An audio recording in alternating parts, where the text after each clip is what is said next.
What up, bro? These kids driving me crazy. I mean, right off the rip, these kids driving me crazy. whew, homeschooling, man. Say a prayer, bro. Nah, listen. All praises due. Yes. Yeah. Yeah. Ladies and gentlemen, I got a legendary Queens MC, lyrical monster, all around dope dude, Mike Geronimo, rocking with us today for Live at 5. How are you, King? You and the family good? Yeah, everyone's good. Like I said, they've been keeping us busy today, bro. So they on 10 today. So everyone is stellar. You know. Word. Well, listen, I'm glad I could get you away from the mix for a minute. I'm glad you could too. Talk about some music, talk about life, man. This is a crazy time that we are in. Yeah. And you know, even though we dealing with the madness, it's good that we got our health and we got our, it's a time to reconnect, re-galvanize, re-up, and all of that. Right. And there's so much stuff going on right now, brother. Like, that recharge is necessary. Absolutely. How you been outside of, being the teacher at the crib and shit? How you been maintaining it? What you been up to during this quarantine? You know what? Well, it's funny because I actually had a leg injury the first week of January. Oh wow. And I tore my MCL, other stuff in my knee, so I was like in a bed. Gotcha. Since January 11th. So you was laid up before we was laid up? Yeah, I was like already there waiting for the rest of y'all. Like, yo, catch up. You'll be fine. Catch up. Like, just binge watch and play PlayStation and you'll be all right. So, but I mean, other than that, bro, like in general, yeah, I'm just happy, bro. Like, the family's good, and that's always my main concern. My loved ones are good, but friends are good for the most part. I lost a couple of people, due to the virus, but even with those losses, like you find a way to press on. So, I'm appreciative, brother. I'm glad for every minute, every hour, every day. You feel me? So facts. It's a blessing for sure. Yeah. So, Mike, I want to take the people on a journey, and we don't have to dwell too much on the past, but I definitely want to take them on a journey. First time I heard you, first time I got wind of you, shit's real. You know what I mean? Record came out instantly. We knew the sample. We was already bopping. Yeah. And then you jumped on spitting that shit and took it to a whole other level, man. Talk to me about the creation of that record. How did it come to be? Well, Irv Gotti was really the mastermind behind that whole thing. Him and a good friend of mine named Chucky Madness, I think they had both worked on a sample. I met Irv through Chuck. I went to high school with, but Chucky Madness was like a real big DJ in Queens at the time. So they were doing what they was doing together, and I would go over there and spit Chuck's house. Irv, and me linked up, and the first order of business he gave me was the Denise Williams. Wow. Like, yo, take this and make it happen. He said, yo, I got an idea. I want you to rock on this. So I took it. And that turned into being the first time I had ever actually even recorded at anyone's studio. Wow. So was that like your first actual recorded song? Yeah. Yeah. Like first go around. And it was funny because I didn't know the structure of a song at that time. Like I didn't know bars. I didn't know, break and hook here. And so I didn't have a hook. And I was just freestyling. And some way I just ended up saying shit's real. Now you know the deal, it gets realer. And Irv stopped me and he was like, what you just said? And I was like, I don't know. And we laughed and he laughed. And he's like, yo, just say shit's real now. Crazy. And he's like, just say, shit's real. Yeah, I know shit's real. And then he asked me, he said, yo, you ever record before? And I said, nah. And he was like, this your first time? And I was like, yeah. And he just did this ill, like, maniacal Dr. Evil laugh. I know that laugh. I know Gotti. You know the Gotti laugh, right? So he did the Irv laugh. But when he did the Irv laugh, something in me was like, okay, whatever you're doing, keep doing it. It's going to be just fine. And that was it. That was it. Yeah. Straight out the gate, classic joint. As it started moving through the neighborhood and moving through Queens, man, what was the reaction like, and how were you dealing with, you know, now a little bit of notoriety in having a record out and a record kind of moving around through the underground? It happened fast, bro. You know what I mean? Like, it happened really fast, and I think it had gotten to a point where it was evolving so fast that Irv decided it was best to press the record up on his own. Mm-hmm. And so he's talking to me about it, and I was like, okay, if that, you know, I think that's what we need to do. And he was like, yeah. You know, so on that level, it was a blessing because you want things to move that fast, if not faster. Absolutely. On a personal level, it was kind of weird because I don't think I had said to myself, okay, if you do get on and this does take off, life ain't gonna be the same for you. And I never even contemplated, you know, like I just was, I guess you could say, as oblivious to even thinking that that's something you have to think. Just in that novice stage, you don't even know what to prepare for, first and foremost. And if it happens fast, it's even that much quicker. It's like 0 to 100. Exactly, bro. So I think with me, like now that I'm older, I could rightfully say like it was a lot to absorb in a very short span of time. Mm-hmm. And I think I did the best that I could to try to come to terms with the fact that, you know, because at that point, life doesn't belong to just you anymore. Right. Now you're giving at least a certain aspect of your life to people in general. So I think I did the best that I could with the kind of person that I am with trying to deal with, you know, that shit.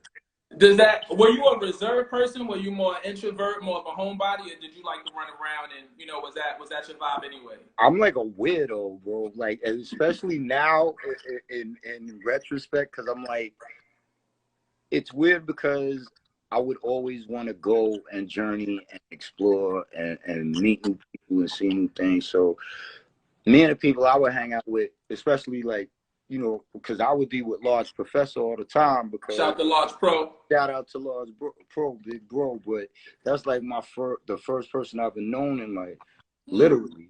Wow. So when he had like Faking the Funk and Looking at the Front Door and all of that, I was like 16, 17 going with him to the Red Zone and cars and all. Right. I was like a kid doing that. So there was one side of me that was adventurous, I would say, but I love home.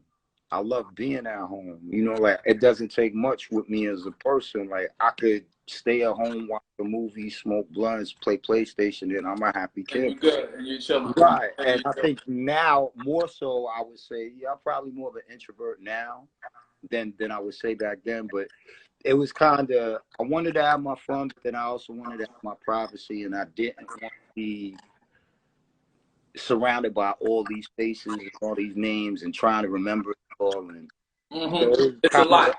It was a lot. It's a lot to take in. How did the formation of your first album, The Natural, come to be? Because now you got a smoking hot single. Even before we start talking about the album, so you guys decided, or Irv decided to press up Shit's Real.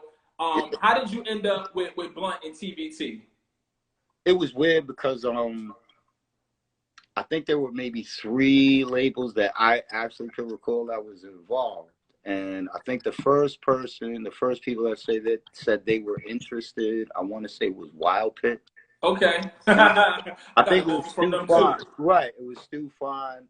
And Search was like, I think the vice president. Yeah, Search was in there.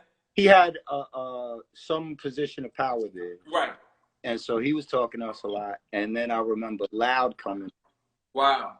And I remember that I was really impressed with what Loud was doing with the people they had. So with me, that kind of like resonated with me, like, yo, I would like to be on Loud. And then Irv mentioned this new label called TBT. And he was saying how, you know, they were involved in TV tunes and they had like a boatload of money and they're opening up a hip hop division. And the difference would be that I would be the first hip hop artist they had ever signed. Top dog over there. Right. So he was trying to impress upon me what that would mean and what the value of that was. So all of them kind of were taking shots at trying to maneuver us here and there. We went to Wild Pitch. I think they had some sort of a fight or something in the building. Like, yeah, the day we went to the meeting. So I mean, it is Wild Pitch, right? Right. So, and they lived up to it. Like, you Right. know what I mean? So they lived up to it, but it kind of had me and Irv like, no, we're good. Well, yeah, we don't want to do business here. Yeah. So, and then it was between TVT and I Believe Loud, and I remember sitting and meeting Steve Gottlieb, and we connected like right off the top, and I met Vera, who was there, and it just sort of felt like a home. Oh, right. Okay. It felt right. And then again, I was taking into account what Irv was saying, like if we did well, what that would mean in the long run. Mm-hmm. And he believed in them, and I believed in what we was doing. So I was like, yeah, let's go with them. And that was it. And next thing I know, you know, That's it. It's go time. How long had you known Irv at that moment? Like when you guys decided to take that deal at TBT? If I could recall properly, I want to say maybe close to a year, if not a little bit over that. Okay, so it's still a pretty new relationship, working relationship, business relationship. Yeah. So now let's talk about The Natural, man. You put together this amazing debut album. Talk to me about the process of that, how it came to be, and then we definitely got to get into some of these high caliber features that you had on this album that were not even feature credited. Like that shit was so crazy to me as a youngin', right? I remember buying the album and shit. And was that the one that came in the cigarette box, or was it the? I think Vendetta. I think Vendetta came in. Vendetta was. Yeah, Vendetta came in the cigarette box. But I copped The Natural. Wow, you remember the cigarette box? Listen, I'm a young OG. Not even remember. I still got it. Yo, I have like none of that. I still got my original copy. Yo, DJ Premier told me a long time ago. I remember being in the projects and having a real small crib and having thousands of tapes, right? And I was working with Premier shit. He's like, Torae, no matter what you do, though, don't ever get rid of your tapes. Right. That's it. That's all I needed to hear. I'm gonna keep them shits forever. You know what I mean? Yeah, now I got some space for them. But before, like, yeah, so but yeah, so let's talk about The Natural, the creation of The Natural, how did it come to be?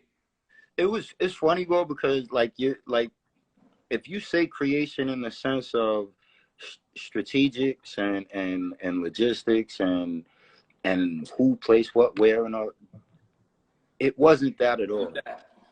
And it's so weird how I think energy and whatever it is that's bigger than all of us works, because I named it The Natural at the end of the process. Wow. And it's funny because I named it The Natural because I loved that movie growing up, because that movie symbolized no matter what you were or people say you are, if you're meant to do it, you're meant to do it. Absolutely. I always wondered if it was based off the movie, if that's why you chose that title. Yeah, Roy Cobb. I love that movie. For sure. So and that's what happened. And then it's funny because if I look at the process of it being made, none of it was mapped out in any other sense other than, okay, this is the song you're working on, and this is how it goes down. And it was just funny because inadvertently every song ended up complementing every other song. Right. And like I said, it would have been totally different if we was looking at it and aiming, like, because some people were strategically making to say, okay, my radio songs are going to be 3, 4, and 5. Right. But that was the formula, right? Like, that was the formula. At one point, it was like the radio record, the record for the street, the chick record. You know, you had all these different categories that you were making music to put in. Exactly, and you had like all of these little like Legos, figuratively speaking, that you maneuvered, and then your cover art was important, and your track listing was important. And with The Natural, it was none of that. It was just natural.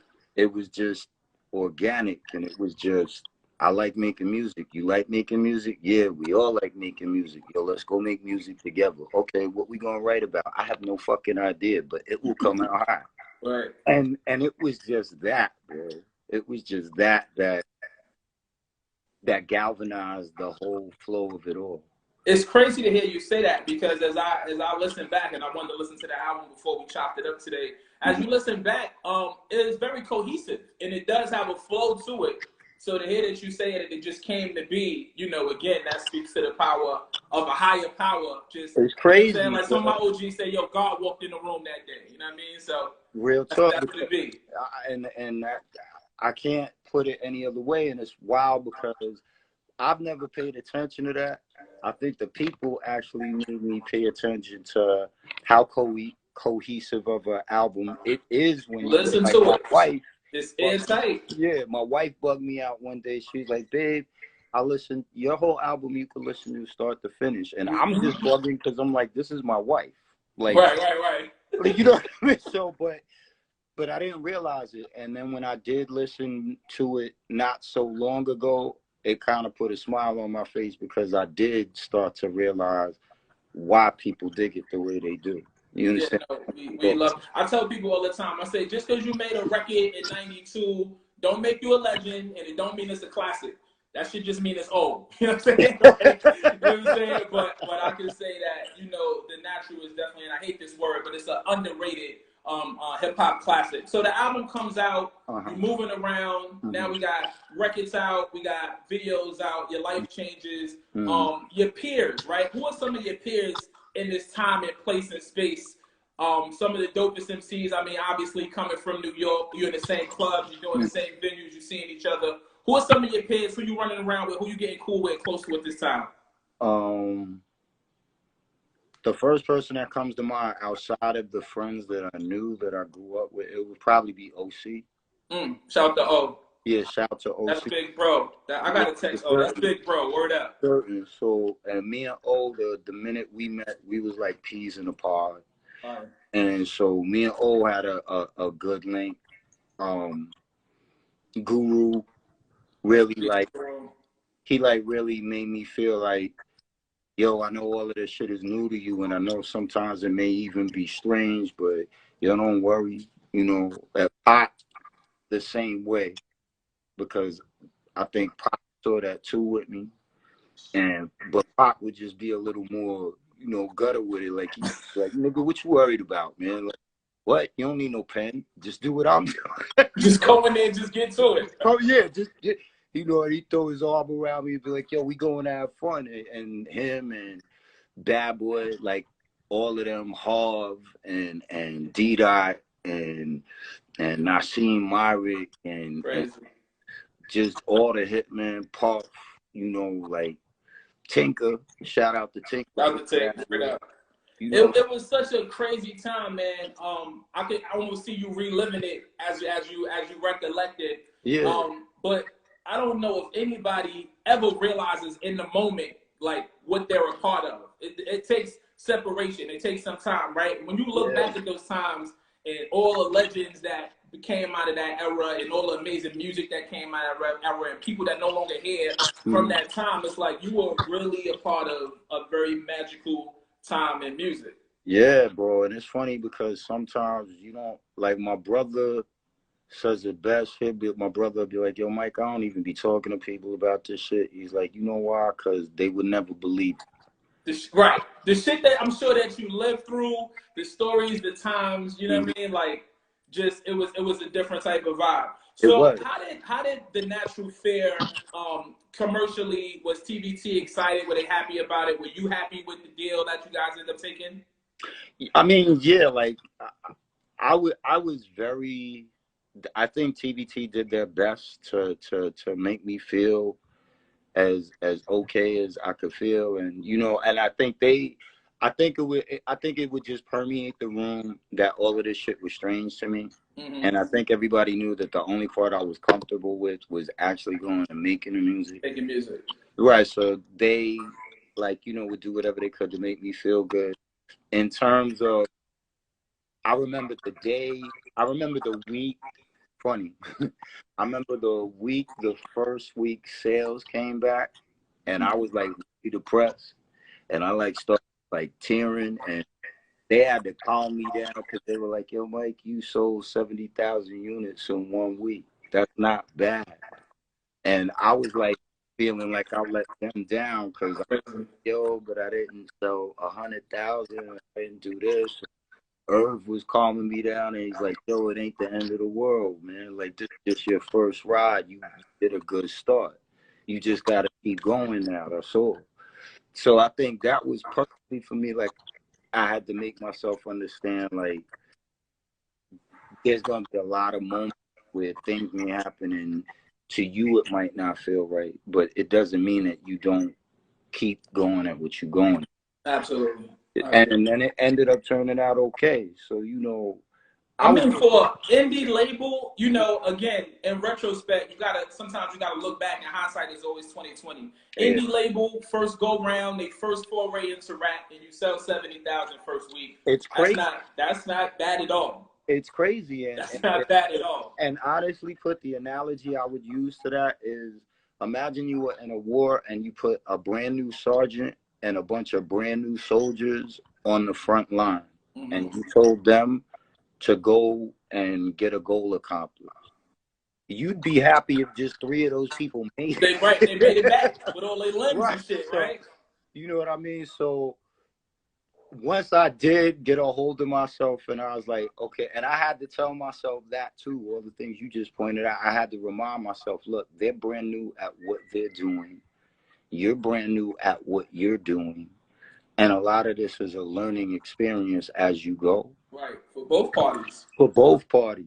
I want to talk about Time to Build, man. I remember, I feel like I discovered that record, right? Because I was listening to the album and shit, and you listen to the album, and then you hear X, and then you hear Hov, and if you was outside and you was listening to music, if you had mixtapes and shit, you knew who both of them were. Neither one of them were mega superstars at that point, but you knew who both of them were. So the first thing I was confused about was, oh shit, how they get a record together? And secondly, why there was I didn't know the terminology at the time, but why there was no feature credit on that on the album. So can you speak to just both of those things? In terms of the feature credit, I can't 100% remember what the exact reasoning was behind that. That I can't remember. It was like a great surprise. It was like opening the oven and seeing the cake in there. You was like, oh shit, I ain't even come here for this, but I'm happy as hell. Yeah, and it was bug because I remember Irv played me the beat, and I was like, yo, that beat is up. I was like, yeah, there's certain beats where when he would play them, I would just be like, okay, I'm eager to go to what's up. Ready to rock. Right. So he played that, and I was like, yeah. And he was like, yo, I'm gonna put Rule on it. And I was like, yeah, without question. And then he said he was gonna put X and Hov on it, and I didn't know X, but I knew of Hov because I remember I liked the song "Can I Get Open" by Original Flavor. Right. I remember Hov from when he was with Jazzo and they were the originators. So I was familiar with who he was, but I didn't know he was undergoing this whole metamorphosis in terms of his delivery and his sound. And so I was just like, oh, okay, whatever. And then they did their verses, and that's when Irv hit me, and he was like, yo, the nigga Jay's shitting on X. And I was like, what? And he's like, yeah, and he played it again, and I was like, oh, okay, you don't know what an ass whipping feels like. I'll give you splashbacks. J to the A, the smooth a jazz track. And I'm like, oh, okay. And then I go to X verse, and I'm peeling niggas up like oranges, hit them in the head with 2x4. I'm a grimy nigga, so I like my night blood. And I'm like, damn, these niggas really don't like each other. Like going at it. Right. Right. But it was so crazy because the energy in both of the verses was like, and mind you, this is before nobody knew where we were all going. So I'm just looking at it I'm like, yo, both these dudes are about that life, bro. They are bodying each other on this shit, but you won't know it. Right. It was a very, very well kept secret. Right. Amongst the industry, heads knew and heads would talk about it, but if you were just a fan listening, it would have went, and you wouldn't have known. But I think, and it's funny because now, as we're sitting here talking about it, I think that added to the mystique of it all. And so I think now to go and learn the background story behind it now, oh, that shit is crazy. Nah, super, super crazy, Right. super crazy. You know what I mean? So I'm just glad that we was all there, and I'm just glad we all, you know, did that. Yeah, you can't erase history. Like once it's done, it's set in stone. It happened. You know what I mean? Nobody can never take that away from you. Yeah, Do you have a relationship with any of them today? you know, it's funny because I don't see them, but I attribute that to we're all grown and we're all living our lives and we're all into different things. But I tell people all the time, they're no less my brothers today than they were then. You know, and some people, I'm sure, and everyone has them in their lives. There's just certain people you don't have to see them every day, but when you do see them, you're gonna pick up exactly where you left off. And all of those gentlemen, to the day I'm gone, those are my brothers for life. You know what I mean? So we talk every now and then when we can. I connect with who I can when I can, but man, that's home team forever. That ain't gonna never change. You know? Right. Like I said, you can't erase history, right? It's there. Y'all did it. Y'all made classic music together. So let's get into Vendetta. Vendetta comes around 97. I remember the first time I heard Nothing Move With the Money, and I enjoyed it, right? Because I was never like, I'm a hip hop head and I'm a rap nerd and all that shit, but I never was an elitist with the sound, right? Like I fucked with Bad Boy just like I fuck with Raucous. You know what I'm saying? So when I heard Nothing Move With the Money, and instantly it was a shift, it was a different sound, it was a different vibe, it was a different video, all that shit. But I rocked with it, right? I fucked with it, but I also understood at that time it would be pushback. So talk to me about why you decided to go that route with your sound, and ultimately what became of it. And it was just it just happened. Like what people don't know, like that's not even the track that Puff had in mind for me to do. So when I went to Daddy's house, I think first he wanted me to actually do Can't Hold Me Down. Okay. That him and Mace ended up using for Don't Push Me, the message. Right, the message. So he told me he wanted me to use the message over. And I was like, that's cool, but I was like, but Cube had done Check Yourself. Check Yourself, right. And so I kind of was like, yeah, it's cool, but I wasn't really 100% into the idea. He was like, yo, okay. And then he played me another track, and he was like, I want you to do this. And he played it, and it was like some fast sounding shit with a hop to it. And I was like, all right. And then I forgot, I think I was in there with Nassim, beat out of somebody, and they were just going through beats playing on. And I stumbled on a Nothing Move With the Money beat. And they played it, and I was like, yo, turn it up. And Puff came in the room, and I was like, yo, whose joint is that? And I was like, I like this shit. And he's like, oh, no, that's for LL. And I was like, why I can't use it? And he just like, he turned his neck, he turned mad quick around like this. And he's like, because it's for LL. Yo, you know what's bugged out? That, and he was kind of like, wait, you want to fuck with this? And I was like, yeah, why not? And when I said that, his eyes lit up, and he was just like as if to say, yo, I'm so happy that you would want to try something like that. Got it. You understand what I'm saying? And I think for him, it threw him for a loop because I don't think he would have thought that I was willing to do it. Right. And then when we ended up working, you know, he guided me through. He let me do what I do as a lyricist and as a composer. And then he would just pop it and be like, hey, say this way, do this way. And he was guiding. Put his puppet on it.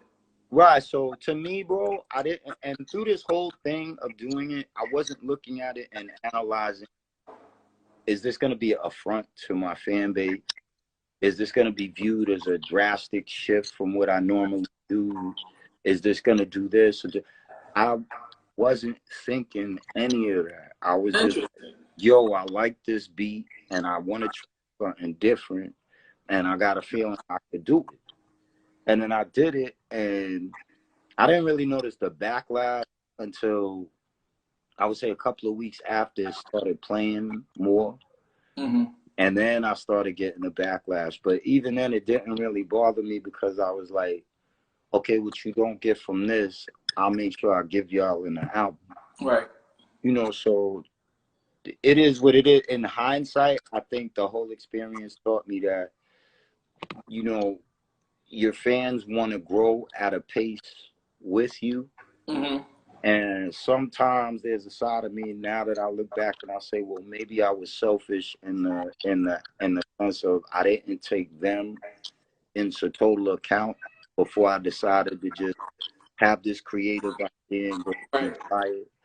And so I think now I look at it and I'm like, okay, it taught me the value of, you know, you got to take them into account. Right. It's such a fine line. You know, for Mm-hmm. a long time, I was thinking like, damn, I don't want to do things to alienate my fan base because I love my supporters. You know, 5,000, 10,000, whatever it is. We get records out. We fill up a room.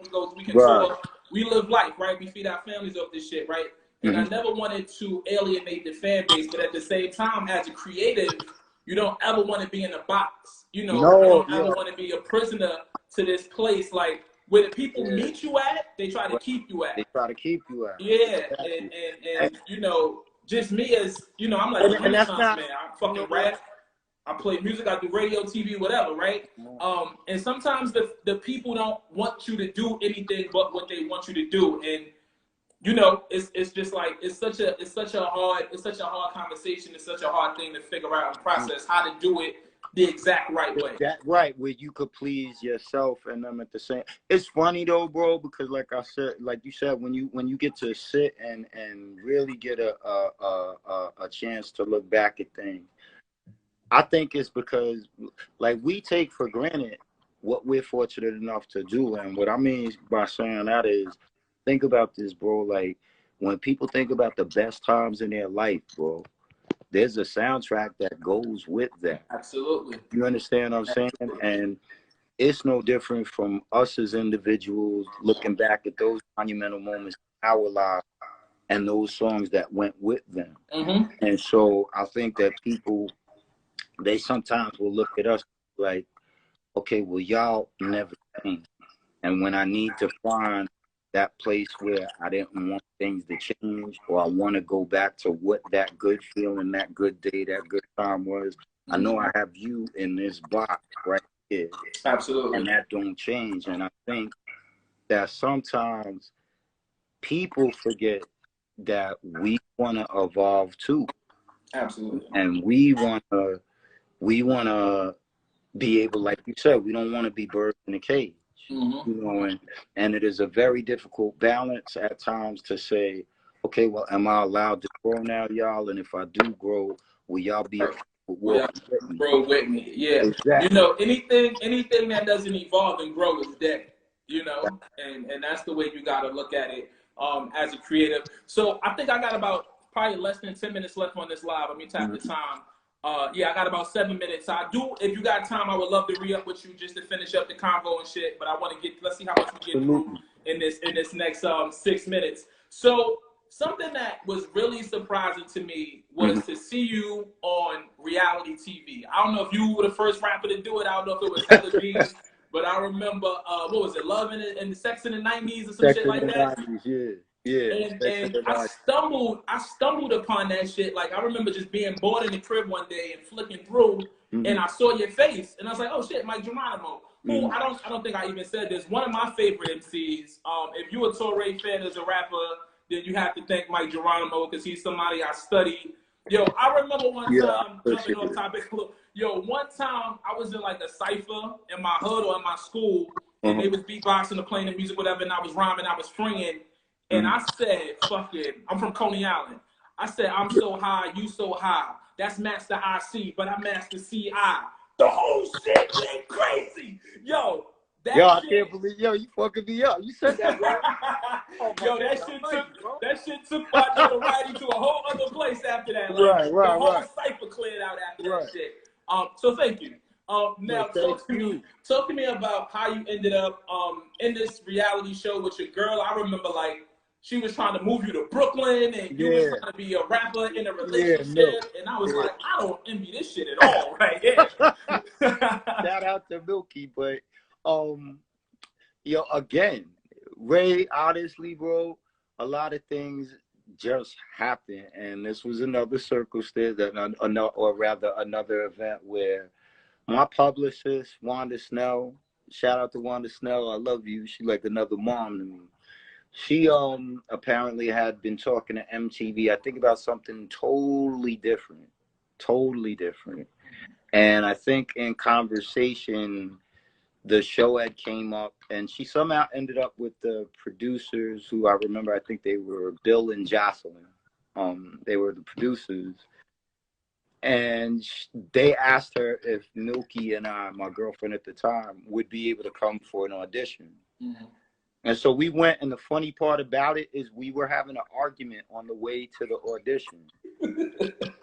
So we're still arguing when we get in the audition. Oh, they wanted that. Right, but we're not thinking of any of this. And they asked a question, and the question triggered somehow something that was related in a roundabout way to the argument. Beautiful. We completely forgot we were in an audition. Lost it. We argued, and the next thing I know, they were like, so can we follow you around for like 30 to 60 days? And I was like, what? That's crazy. Crazy. So they were with us literally for like a month and a half, 2 months. Like, it was bad shit y'all did. Y'all got locked up, all sorts of shit during the filming, and like they were there for every moment. And it was weird because then it came out, and fast forward, and I remember, I want to say it was maybe a couple 8 years ago or something like that. I think someone from MTV had asked if I wanted to do a recap, and I was like, no, it's kind of like different now. Word. And you know, I did it then, but now. Yeah, don't fuck up your thing now. Yeah, it's like, no, I just mean in the sense of like what reality TV is now. True. Because at that time, it didn't. I think there was one person, Heather B. Heather B, right? Yeah, that's a big sis. So yeah, that's big sis for sure. Big sis Heather B was like the first person who was on, you know, reality TV like that. And other than that, it didn't really exist. So at that time, I was comfortable with doing it, but it wasn't what it is now. Yeah, no, now it's the circus. Now. Yeah. Like that was from what I gathered, it seemed to be reality. You know what I'm saying? Right. Like really reality, no script. You know what I'm saying? Just like really just following you around and going through. Yeah, and that's what that is genuinely what it was. It wasn't as though they didn't stage any part of it. It's not like they said, okay, well, can you guys be in this fight about this? No, it was just they rolled, they filmed. If they could use it, they did. If they didn't, they didn't, and that was it. You know. Again, did you enjoy that? You know, because that was like something different, especially for a rapper. And at that time, rappers were really like the mystique was part of the allure. You know what I'm saying? So like when you letting people into your real life and you letting people really see behind the scenes, what was that experience like for you? I didn't mind, bro. I didn't mind, and I remember Bill and Jocelyn, and they were the coolest people in the world.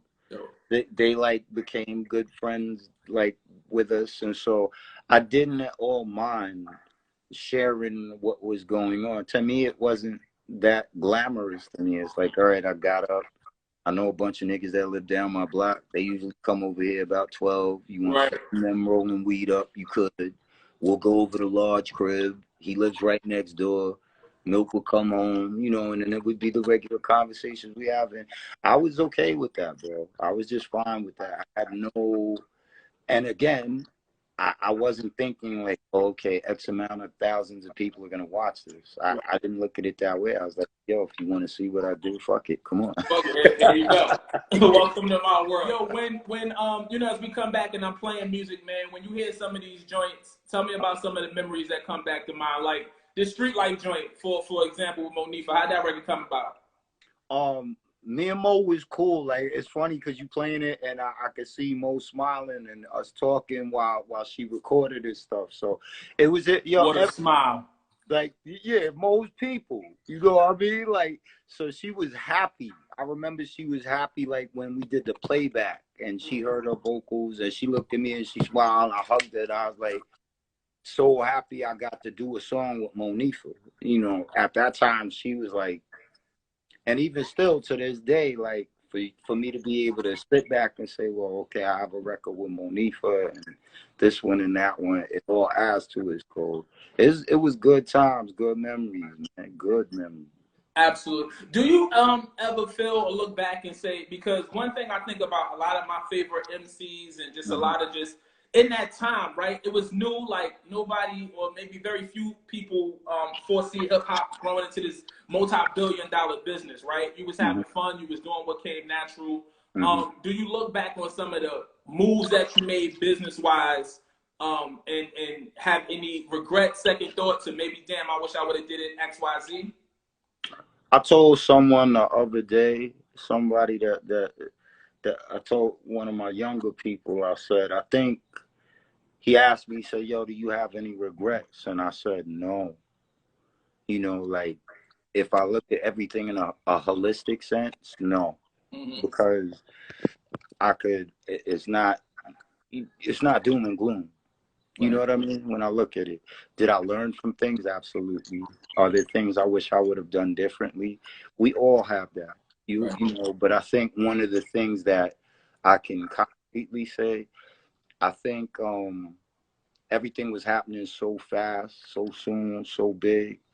I didn't really have a chance to really know what appreciation was, in the sense of it's different. You can know the definition of a word and Mm-hmm. blurt out what it means, but do you know Right.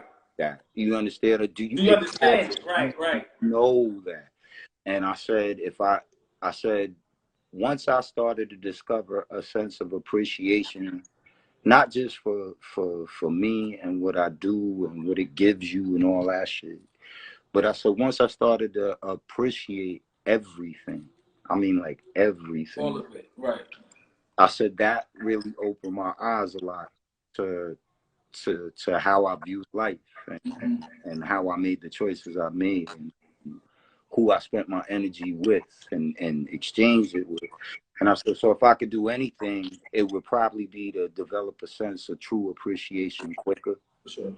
Um, and then I think the other thing pertaining to business is business unfortunately requires you at times to put your heart to the side. Mm-hmm. You know, because at the end of the day, business is just that. Business is business. Right. So, and me, in terms of the type of person I am, it would be it's hard for me to take my heart and remove it from things and put that here, let this take over and And make it's the hardest. It's the hardest shit in the world. it. What's your sign? I'm a Virgo, bro. You're Virgo. Okay, shout out to all the Virgos out there. It's so hard, man, because like when you were creative, when you love this shit, and when you Hmm. rock with people, and you know y'all have that love for one another and shit. It's so hard when business can get in the middle of that, In get the in the middle way of of that, that, sully yeah. that up a little bit.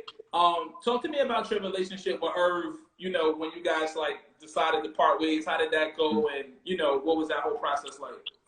Um, I mean, it was rocky.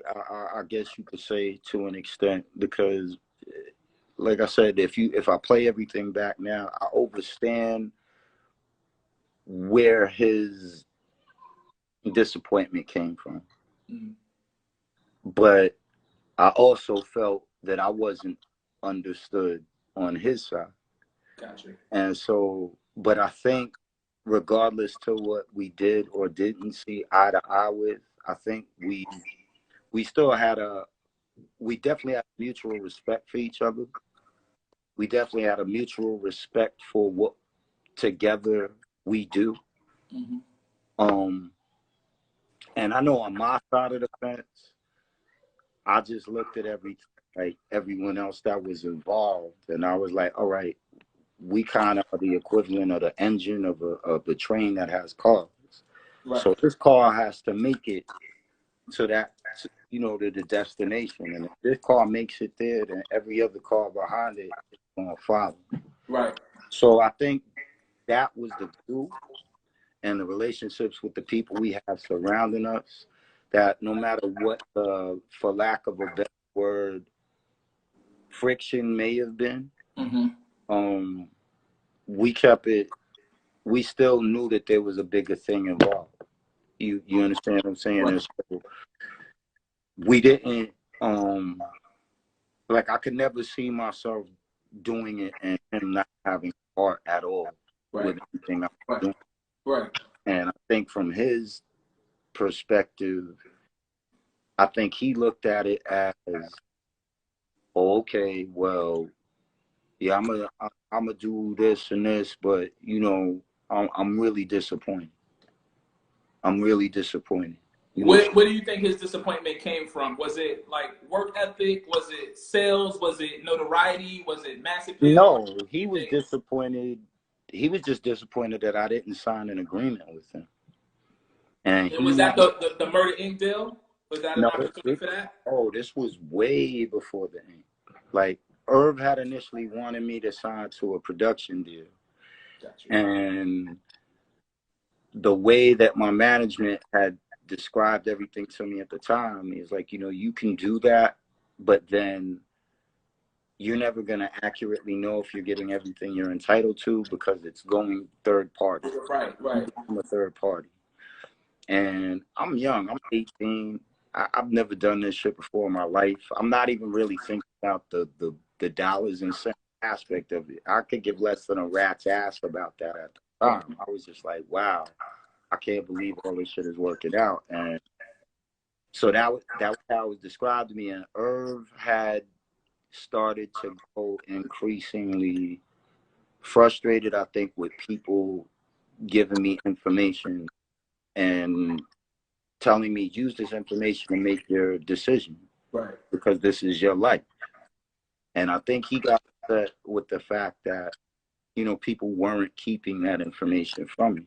Mm-hmm. And then we had gotten into we didn't argue, but he was in a conflict with my management at the time because he felt as though they were a wedge between me and him, and there was all this ugly stuff starting to develop. And it was a statement by him that actually made me make up my mind as to would I sign an agreement with him or not.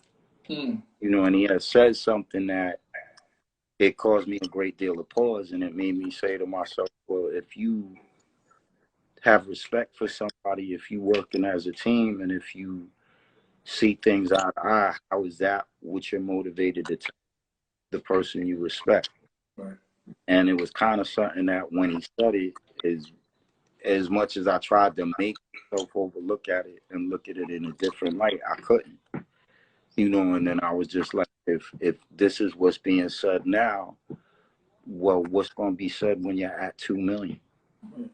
Or what's going to be said when you're at, you know, when you're touring and you know, then what is that going to do? Sometimes you want to like nip things in the bud because the further along you go, the more time that's invested, the more money that's Yeah, invested or made. It just makes it everything just that much makes a bigger ordeal. right. And I didn't want to feel as though I didn't want to feel the emotions that would come with the possibility of those things occurring.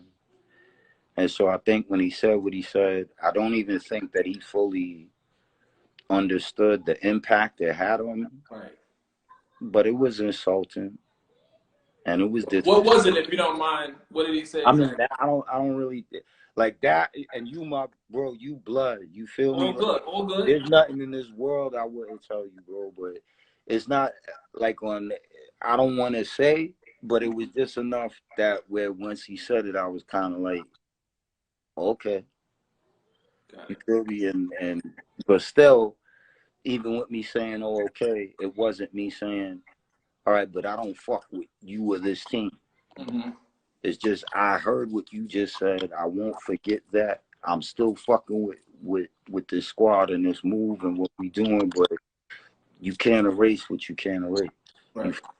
So it is Did what. that kind of derail your thoughts or ideas about music and moving forward? Because I definitely want to know, Yeah. you know, how somebody who's, you know, I mean, you in the conversations with all of the dopest MCs that are out at the time. They talking about you, they talking about Nas. I mean, you got records with X and J and just, you know, you were in that, you were right smack dab in the middle of that conversation. I hate to say shit like this, but the ladies, the girls fuck with you. I was gonna say you was a sex symbol. The girls fuck with you. You know, like you had the illest voice and tone on the mic, like just so much shit. When did you start to move away and retract from the music or the industry? I want to say sometime after Natural came out, it just all started to change. And I started to that's when I started asking myself, like, if I was really happy doing this shit. You know what I mean? Like, it just started turning into something different. And the fun and that, it was just this spirit about it, you know, that I felt it was like diminishing. Gotcha. And it just felt like it started to become more about where you were and who you were with and what you had on, who you're working with and what you needed to do to stay here. And there's all these things, and I'm like, whoa, wait a minute, whoa, this is not, like, I wasn't thinking any of this shit when I was just coming in here recording. Right. And just, you know, where's the organic? Where's the none of this shit matters? Where's, you know what I mean? That's the second half of the shit, right? Because it's the music and then it's the business. You know what I mean? The business. And the business can sully this shit up a whole lot. You know what I'm saying? For a lot of people. Yeah, and it kind of started to take its toll on me, and I think I got to the point where I was kind of forcing myself to put on the happy face and you know, to go and do that. But it was so much going on that, you know, when I would go home at the end of it all, I wasn't at peace, you know, and I think that started to wear. And I even think that, you know, if you listen to Vendetta, it's night and day from the Natural. Right. You know, and Vendetta is kind of, that's me, or I guess rather my attempt to conform to the second half of it. You know, and you're trying to conform to the second half of it, but you're not even really doing the second half of it. Got it. So I was going through a lot at that time, but I kept saying to myself, right, I got to finish up. And, you know, once things started to interfere with you creatively, bro, you kind of like, you know, you on borrowed time. Right, so it's either you take that time out then, or you keep forcing yourself to go until it makes you take the time out. You know, so that's just what it became. And it's you know, now, like, I guess the trigger word is mental health, right? But really, it's what it was. It was like, for your mental health, sometimes you got to step away from this shit if it's not doing what it's supposed to do for you, if it's not fulfilling those, you know what I'm saying, like those feelings that you wanted to feel or once felt, you know, you got to take a mental health break. And a lot of people don't understand that, because they, I would love to be on, I would love to, you know what I'm saying? And all the shit come along with it, you're like, whoa. Well, here's what I will say that I probably have never said in any interview ever. I actually, I had 2 suicide attempts during the time of making Vendetta. Wow. You know, and one of those suicide attempts, I was very close to succeeding. Jesus. You know, and I could talk about it now. Because, and it's funny, and maybe this is the time and the place. You know, God is good, and just by your help, like at that time, I was so caught up in the whirlwind, and I felt so. You could have people around you and still feel isolated, and still feel you could have 1 million people. You could be alone in a room full of people. You could be alone in a room full of people. And it gets doubly, triply hard when you're constantly saying to yourself, I don't know who I can trust and I don't know who I can't trust, because they all sound the same and they all look the same. And then it gets more complicated when you're like, okay, there's millions of dollars on me. Right. I have to make this product that somehow recoups these millions of dollars for all these videos and big names that you see. And that's not even taking into account you trying to just have a normal aspect of life in the sense of relationship or any of that stuff. And along with that, I had stuff that earlier in life I had never even allowed myself to deal with.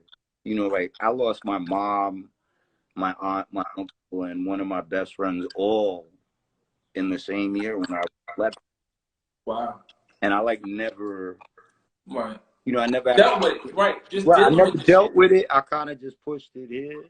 And so I think if you add all those things together, that moment in time in between the first and second album is when I think all that shit kind of like just boom. Snowball. It snowballed. And so I was already of the mentality of when I had finished Vendetta, I had already intended for it to be my last album. Wow. But the dilemma I had was that it was signed for over 2 albums. Mm. So, you know, that happened. And then again, God worked straight. Like an opportunity came where I could just get a break and get released. And that's what I did. And I took it. And I'm happy I did. You know what I mean? Listen, you know, we oftentimes, and I'm a part of the industry and shit, but I'm still a fan first. Oftentimes, we look at the artists that we love, the rappers that we think is the dopest. They superheroes to us, and you lose that human effect because people look at you as on top of the world. And you know, I'm glad that you were able to step away from it and be Mike, you know what I'm saying? Yeah, just like a dope dude. You know, we have conversations and shit. Something that I hate that we share in common, but you know, when I posted about my cluster headaches and you hit me and told me that you was dealing with it, and I just like had somebody to relate to that shit with. Yeah, like, Your and that's sister so Tiff, real. like I know Tiff from some whole other shit. Yeah, You know what I'm saying? Like, so it's just like how we were able to connect and all of that. But, and it's funny because now when I have them, I can't have them and not think about you. Because I'm like, it's the worst. I don't want to be attached to that. but listen, but listen. So when I swear, I just had one last night. Like they're going back down. For people who don't know what we're talking about, me and Torae suffer from something known as chronic cluster migraines, and AKA the worst shit in the world. And 1 in 1,000 people get them, and they are the equivalent of trying to give childbirth in your head. So they are excruciating. OD. But when I found out that somebody else I know or know of has it, I didn't feel alone. Right. You understand what I'm saying?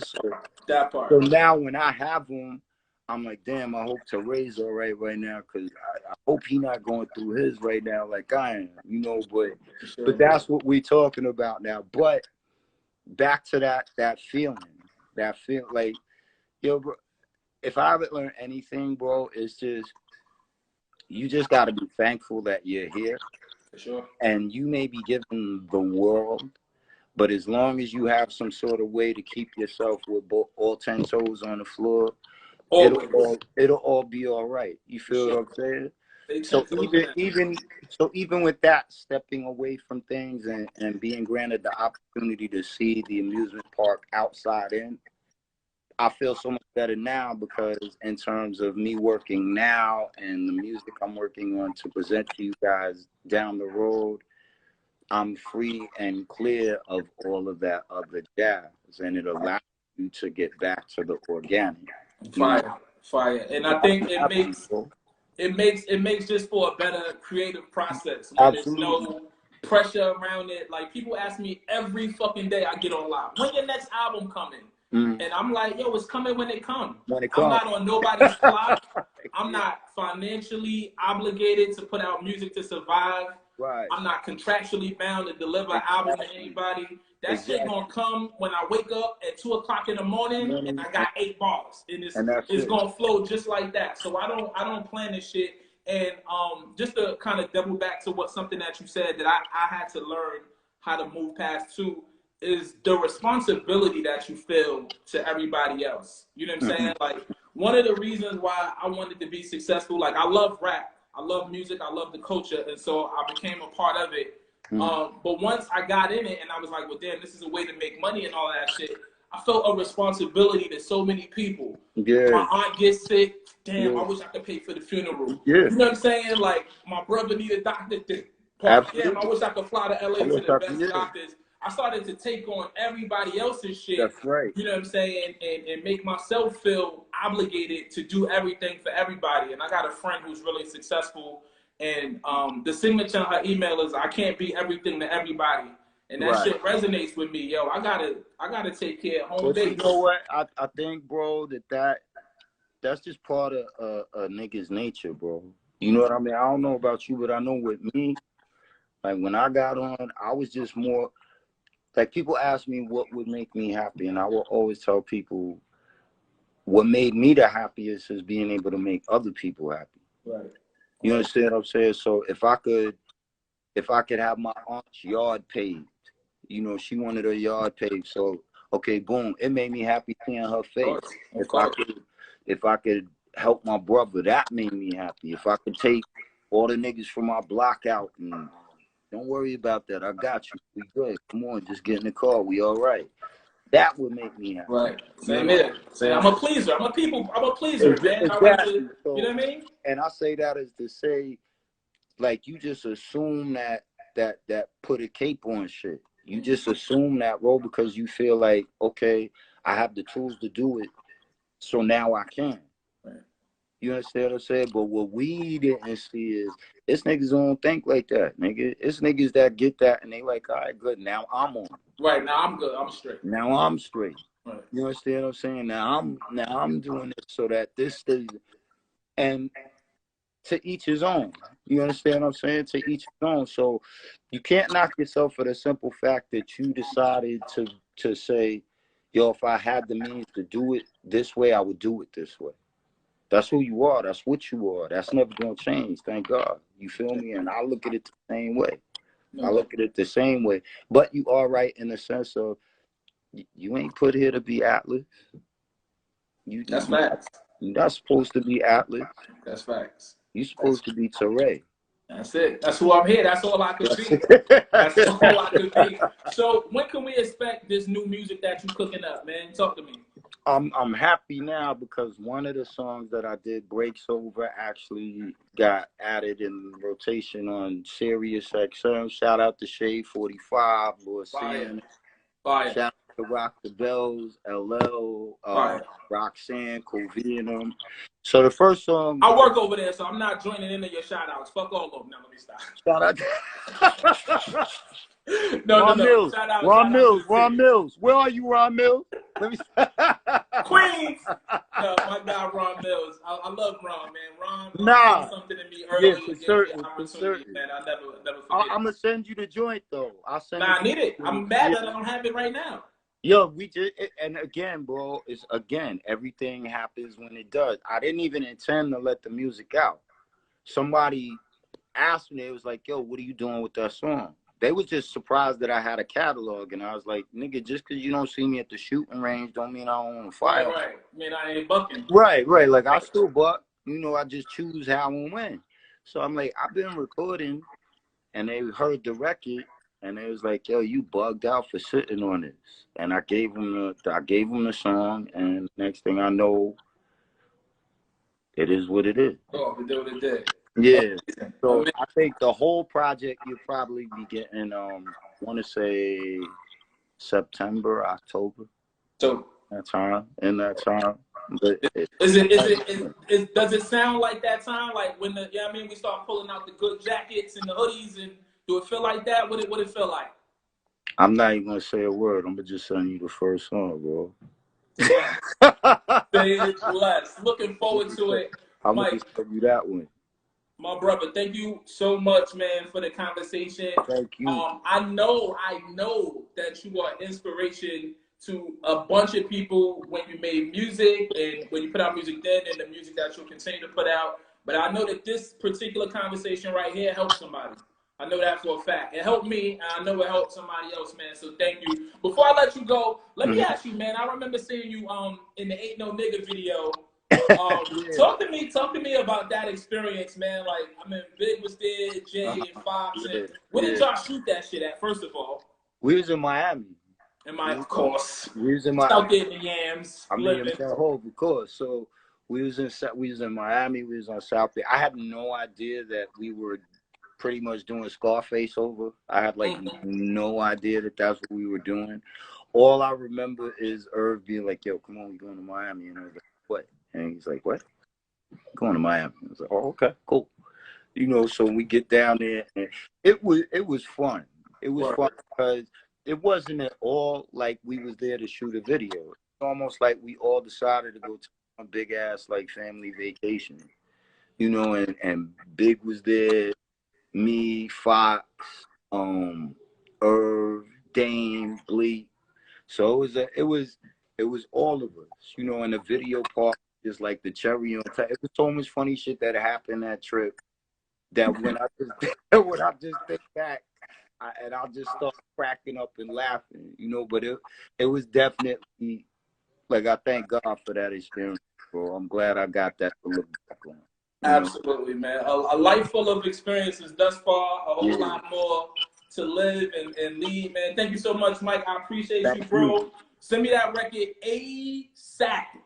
I'm on it as soon as we get off here, bro. But No I doubt. appreciate you having me. To everybody out there, I appreciate the support over the years. Thank you so much. You have no idea. Music is coming soon. The song out now is called Breaks Over. You can hear it on satellite radio. Yes. You're going to probably hear it on local stations soon from what I'm being told. And I'm looking forward to dropping the next project for y'all soon, man. We looking forward to hearing it, my brother. Yeah. What's up with Flush, man? He good. He all right. Same suit reheated. So he all right. I was just with I want to say like 3-4 days ago. Okay. But he cool. I actually was getting ready to. I might later on today go over there and see how he doing and shit. But we working. What up, man? I will. I want to see Flush move around, boy. Anytime, and I don't really get like, out too much. But exactly. anytime I'm out, Flush in the spot. I'm let's sit down and take a breather. And he's no. Why you doing that? He outside. Everybody say they outside. Flush be outside. He's outside. Exactly. So, but I'm gonna definitely let him know. I get at him like sometime during the day. I'll let him know what you said and shit, bro. Absolutely, man. Tell him I said what's up, bro. Thank you so much. Let you get back to the family. Thank you, bro. I know. I just spoke to Tiff too. I know it was her birthday a couple days ago, so I said hello to her. Yeah. I saw her. Shout out Anime Tiff. Happy birthday again. When you get home, we gonna light some fireworks off and all that crazy shit. Definitely. Mike a legend, his sister legend in her own right too, man. Good bloodline. Yeah, she make us proud, bro. It's hard keeping up with her, nigga. Now I'm like, wait, let me catch up.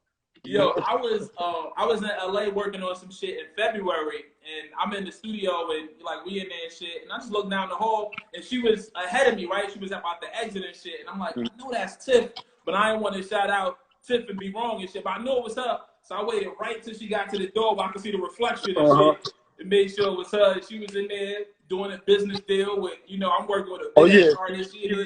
She was this mode right here. That's what she do. You gotta get out the way when she's like this. Forget. I was like, yo, Tiff, I'm thinking of coming to LA. I'm thinking of getting. She like, yeah, nah, because you can live over here. Because when I first got here, I did this, but I was down here, but now I'm buying a lot. So I'm like, yeah, I need all that. Yeah, yo, that's the plug, bro. I'm proud. No doubt. I love her, bro. Thank you so much, man. We're gonna get back into some music. You be safe. I'll speak to you soon. Send me that record. I'm gonna send it ASAP. Absolutely. I'll probably give you more than what I'm giving everybody else. So. I mean, it's only right. Take care of your people. So much for modesty, right? Yeah, man, it's only right. And as you wanted to roll out, we'll roll it out. But I'm like the broke LeBron. Like I need Nah, bro. You know how I go. You shoot, I grab the wheel, bro. My man. I love you. Ladies and gentlemen.